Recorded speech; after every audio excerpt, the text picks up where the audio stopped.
Everybody, welcome back. I'm your congressman and your voice and your vote here in Washington, Mark Alford, with the Capitol Recap.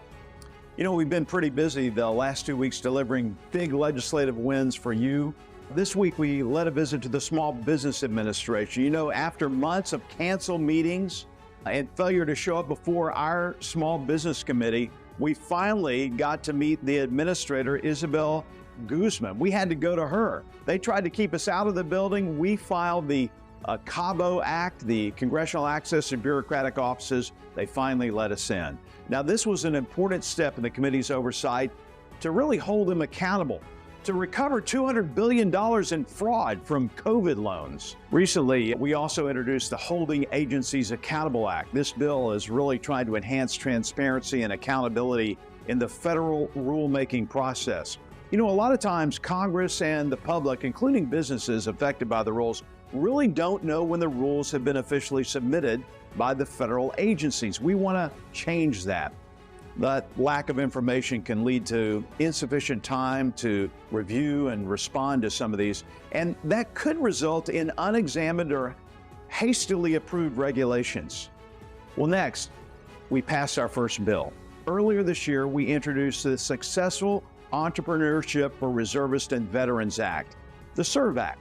Last week, it passed in the U.S. House of Representatives, and I'm incredibly proud to have worked on this bill with Representative Sharice Davids in our neighboring district over on the Kansas side. One of the biggest barriers for entrepreneurs is capital, especially for veterans. It's really a critical component when starting a business and one of the biggest challenges throughout the small business lifespan. You know, our veterans have given their all serving our country, and it's only right that we in return support them when they come home. We do stand with our veterans, and we're going to work nonstop to make sure that this becomes law, the SERV Act. Rise today in favor of H.R. 4480, because as members of Congress, it is our duty to protect and support our nation's veterans. This bipartisan legislation, which passed through the Small Business Committee unanimously, will help veteran small business owners and entrepreneurs succeed by studying the barriers faced when starting a business.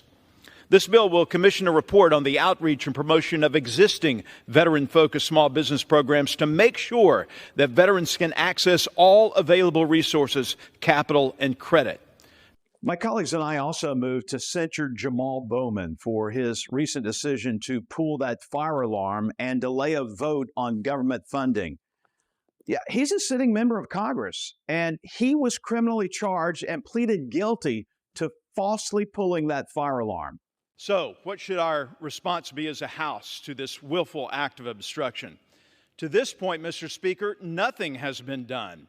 And this inaction sends a very dangerous message that a member of Congress can break the law and the norms of this institution to obstruct a vote without any consequences.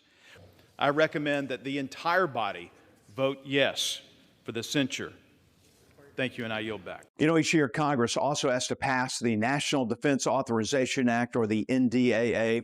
Well, this week we finalized the text of this. I was lucky enough to be on the conference committee and sign these papers after it was passed through the Senate. I'm proud to have played a role in the development of this legislation. We are weeding out the DEI, the CRT from our military.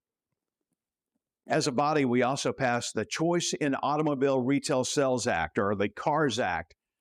It's going to prohibit the Biden EPA from finalizing and implementing, or really forcing these vehicles on you and forcing the automobile dealers to sell them to you. President Biden has tried to impose the ban on the sale of new vehicles that use gasoline. He's trying to do away with it altogether.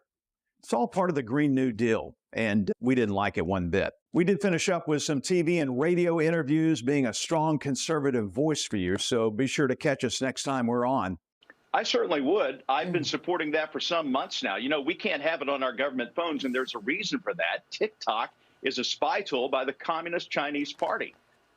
It has infiltrated our society. Our young people are being turned upside down and being influenced in ways they should not be by the Communist Chinese. I lay this on Biden's feet as well. You know, we don't need another Neville Chamberlain. We need a Winston Churchill at this moment in our world history. Hey, folks, it is a pleasure. It is an honor of a lifetime being your representative here for the 4th Congressional District of the great state of Missouri.